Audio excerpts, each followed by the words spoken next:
आप देख रहे हैं खबर तो समझिए और आपके साथ मैं हूं विवेक। सबसे पहले बात अग्निपथ के नाम पर सियासत की। अग्निपथ योजना भारत और भारत के युवाओं के लिए तो बहुत फायदेमंद है ही, लेकिन विपक्ष भी इसके जरिए फायदा उठाना चाहता है। अग्निवीर को लेकर युवाओं के मन में कोई कंफ्यूजन नहीं है। हो हंगामा और विरोध शांत हो चुका है, लेकिन इसे फिर से हवा देने की कोशिश हो रही है। आज पटना में कांग्रेस के सत्याग्रह कार्यक्रम के दौरान जो हुआ वो कांग्रेस की आंखें खोलने वाला था। दरअसल कन्हैया अग्निपथ योजना के विरोध में पटना सिटी में आयोजित सत्याग्रह कार्यक्रम में भाषण दे रहे थे। बिहार के युवकों को अग्निपथ योजना के खिलाफ खड़ा करने की कोशिश कर रहे थे। शांत पड़े बिहार को धधकाने की कोशिश कर रहे थे। मैं आप तमाम लोगों से आग्रह करने के लिए आया हूँ, बिहार को देश के भविष्य में एक महत्वपूर्ण योगदान निभाने की जरूरत है।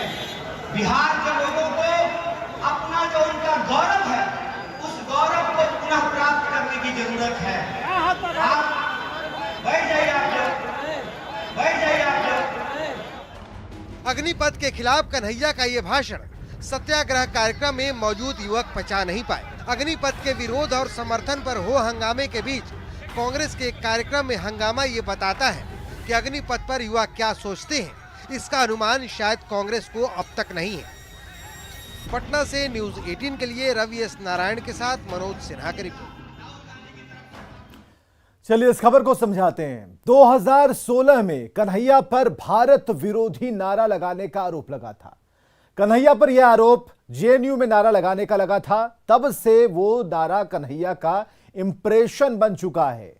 दूसरी तरफ अग्निपथ पर अब सारे कंफ्यूजन दूर हो चुके हैं। युवाओं को अग्निपथ के फायदे समझ में आ चुके हैं।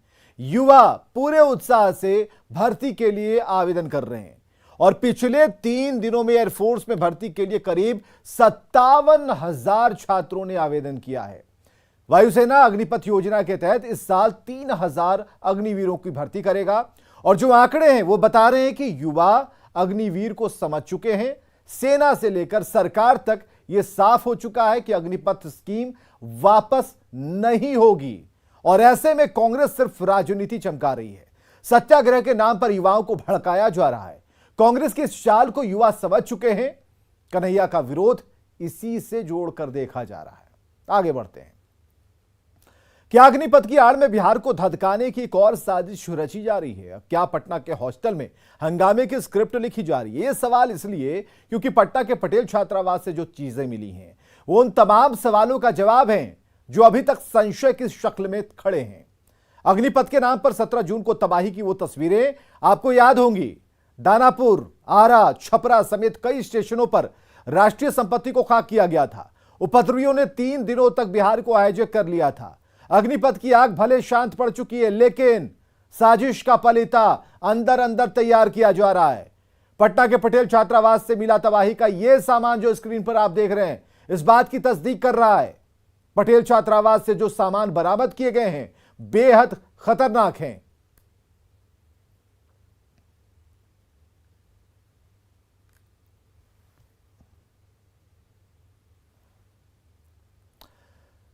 हॉस्टल में बारूद का रखा जाना साजिश की आशंका को पुख्ता करता है। क्या हॉस्टल या कोचिंग संस्थान से ही तैयार होती है हिंसा की स्क्रिप्ट?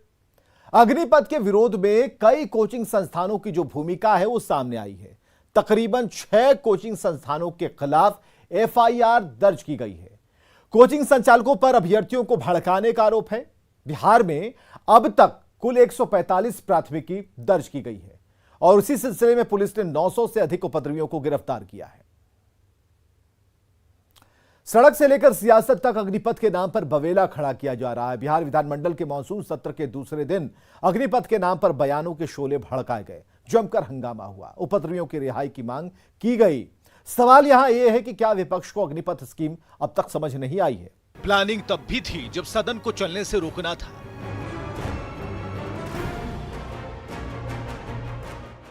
प्लानिंग तब भी थी जब बड़े नुकसान को अंजाम दिया जा रहा था। प्लानिंग तब भी थी जब लाखों खर्च पर चलने वाले सदन को हंगामे की भेंट चढ़ा दिया गया। प्लानिंग तब भी थी जब कलम किताब की गलियों में बारूद की सूचना मिली और प्लानिंग तब भी थी जब किसी और अग्निकांड का संदेश जताया गया।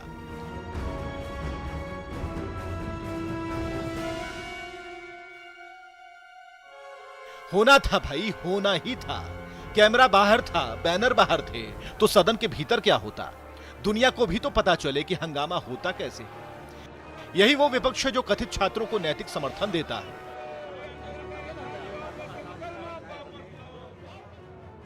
यही विपक्ष हिंसा पर चुप हो बैठता है। यही विपक्ष समझने को तैयार नहीं होता। सदन के बाहर प्रदर्शनकारियों की पैरवी क्यों हो रही है? जो गिरफ्तार किए गए हैं वो भी सबूतों के आधार पर उनकी तीमारदारी क्यों हो रही है? योजना जो आया है अग्निपथ, तो ये गलत है देश भर के लिए और बिहार के लिए। क्या कर रहे हैं इस पर अग्निपथ का आपस हम जानते हैं कि आपस नहीं लेंगे। अभी जो लड़का बिहार के है चाहे देश के है, तैयार हुआ है, उसको आपस लेंगे। छात्रों की आड़ में हुड़दंग और देश जलाने वाले लोगों को सपोर्ट किस बात का? काहे का मरहम जी? सिर्फ इसलिए कि विरोध करना है, भावनाओं को अपने पक्ष में करना है। आज सरकार से ज्यादा विपक्ष से सवाल है। सवाल है कि क्या देश मजबूत ना बने? क्या देश के युवा संयमित ना हो? क्या युवाओं के हाथ में हुनर ना हो? क्या देशभक्ति को नौकरी के साथ तोलेंगे? क्या आत्मनिर्भरता जरूरी नहीं है?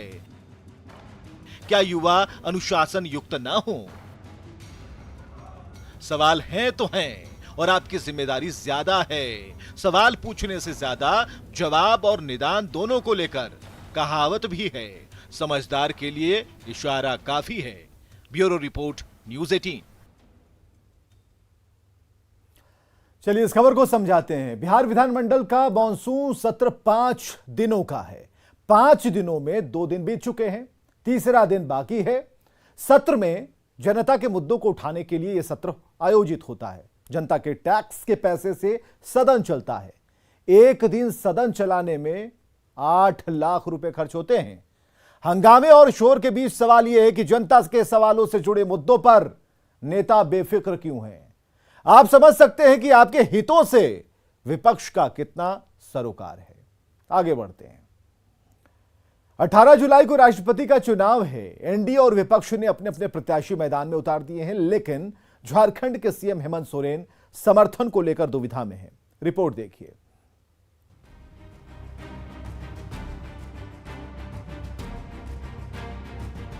रायसीना की रेस दिनों दिन दिलचस्प होती जा रही है। राष्ट्रपति पद के लिए विपक्ष के कैंडिडेट यशवंत सिन्हा ने नामांकन दाखिल कर दिया। उनके साथ विपक्षी एकजुटता दिखाने के लिए एनसीपी चीफ शरद पवार, कांग्रेस के पूर्व अध्यक्ष राहुल गांधी, समाजवादी पार्टी के अध्यक्ष अखिलेश यादव, लेफ्ट के नेता डी राजा, नेशनल कॉन्फ्रेंस के नेता फारूक अब्दुल्ला समेत 16 विपक्षी दलों के नेता उनके साथ थे। यशवंत सिन्हा ने नामांकन पत्रों के 4 सेट राज्यसभा के महासचिव पीसी मोदी को सौंपे, जो राष्ट्रपति चुनाव के लिए निर्वाचन अधिकारी हैं। यशवंत सिन्हा जब अपना नामांकन दाखिल कर रहे थे तो उनके दाहिनी तरफ राहुल गांधी और बाईं तरफ शरद पवार बैठे थे, जबकि उपचुनाव के नतीजों से मिले झटके के बाद लाल टोपी में अखिलेश यादव भी मुस्कुराते हुए दिखे। लेकिन सबसे खास बात ये रही कि झारखंड मुक्ति मोर्चा यहाँ से नदारद दिखा। यशवंत सिन्हा के मुकाबले द्रौपदी मुर्मू मैदान में है। समर्थन को लेकर दुविधा में फंसे हेमंत ने सोमवार को 2 नेताओं से अहम मुलाकात की। 2 मुलाकातों की अहम 2 तस्वीरें आपके सामने हैं। पहली तस्वीर गृह मंत्री अमित शाह और हेमंत के मुलाकात की है, जो करीब 1 घंटे तक चली। केंद्रीय गृह मंत्री से हेमंत की ये मुलाकात शिष्टाचार बताई जा रही है।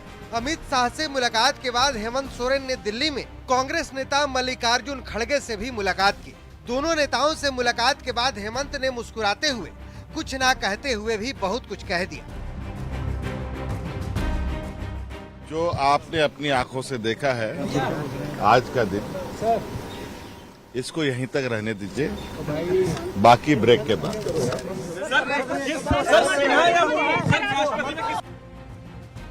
द्रौपदी मुर्मू को एनडीए की तरफ से उम्मीदवार के रूप में नामित किए जाने के बाद से झारखंड मुक्ति मोर्चा पसोपेश में है।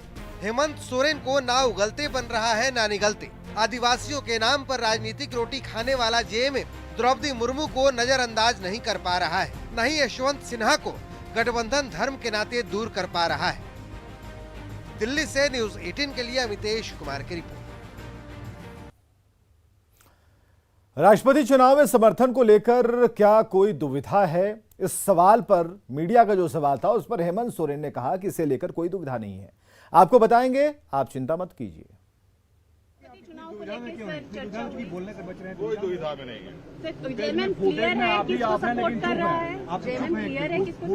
बताएंगे ना।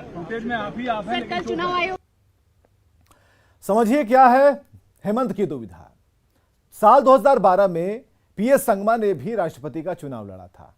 पीएस संगमा गारो जनजाति समाज से आते थे। यूपी उम्मीदवार प्रणब मुखर्जी के खिलाफ राष्ट्रपति का चुनाव लड़ा था उन्होंने, और संगमा चुनाव हार गए थे। लेकिन जेएमएम ने प्रणब मुखर्जी को वोट दिया था। मतलब जेएमएम आदिवासी के खिलाफ भी जा सकता है। तो इस बार हेमंत इतना क्यों सोच रहे हैं? यही है भीतर खाने की दुविधा। बाढ़ में मानसूनी बारिश के दौरान बगदाही नदी की धारा ऐसी बौराई कि आधा दर्जन गांवों को घोसवारी प्रखंड से जोड़ने वाला डायवर्जन बहा ले गई। जब ग्रामीणों के सामने कोई रास्ता नहीं बचा तो बगदाही नदी की तूफानी धारा के बीचों बीच कदम रखकर मंजिल की ओर बढ़ने लगे। पर इस यात्रा में नदी की धारा बौराई तो बहाकर कहां ले जाएगी ये पता भी नहीं चलेगा।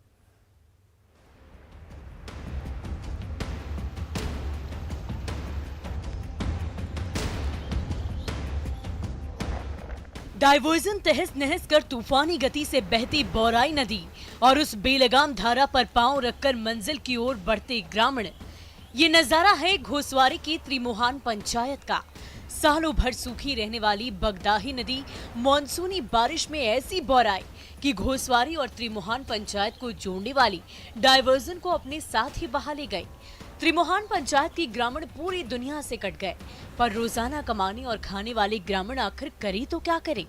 बगदाही नदी की बौराई धारा पर पांव रखा और पैदल ही चलते चले गए।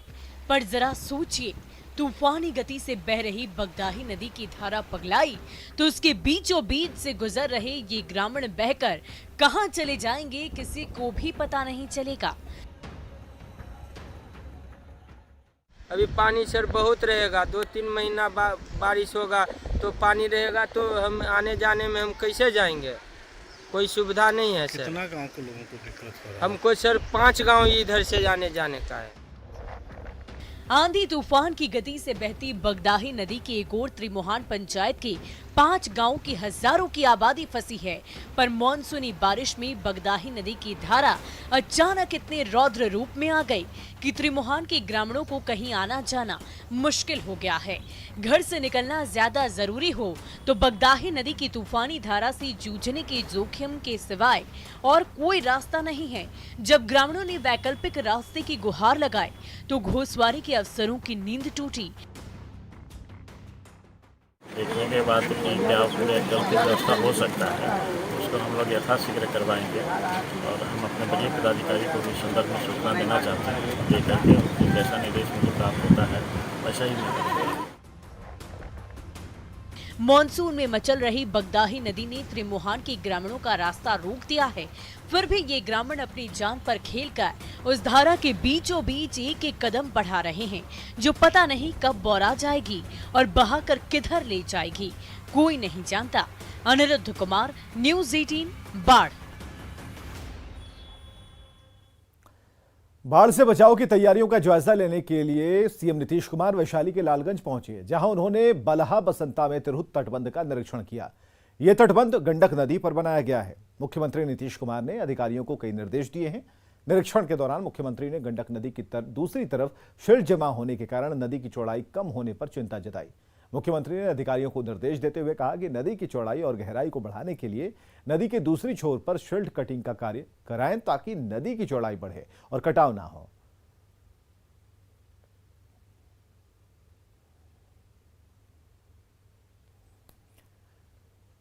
और चलिए अब आपको एक बड़ी खबर बताने जा रहे हैं। बिहार का कोरोना अपडेट जानिए। बीते 24 घंटे में 133 नए मरीज सामने आए हैं। यह आंकड़ा बढ़ता जा रहा है। बीते 24 घंटे में कोरोना का अपडेट 133 नए मरीज सामने आए। सबसे अधिक राजधानी पटना में 80 मरीज, गया में 11, भागलपुर में 9 केस मिले हैं। एक्टिव मरीजों की संख्या हो गई 774। तो बड़ी खबर हम आपको बता रहे हैं। बिहार का कोरोना अपडेट जानिए, और यह अपडेट अब आपको संभलने के लिए कह रहा है कह रहा है कि 24 घंटे में जो मामले बढ़ते जा रहे हैं, इससे डरने की जरूरत नहीं बल्कि जागरूक होने की जरूरत है। और खबरें लगातार जारी हैं, आप बने रहें हमारे साथ।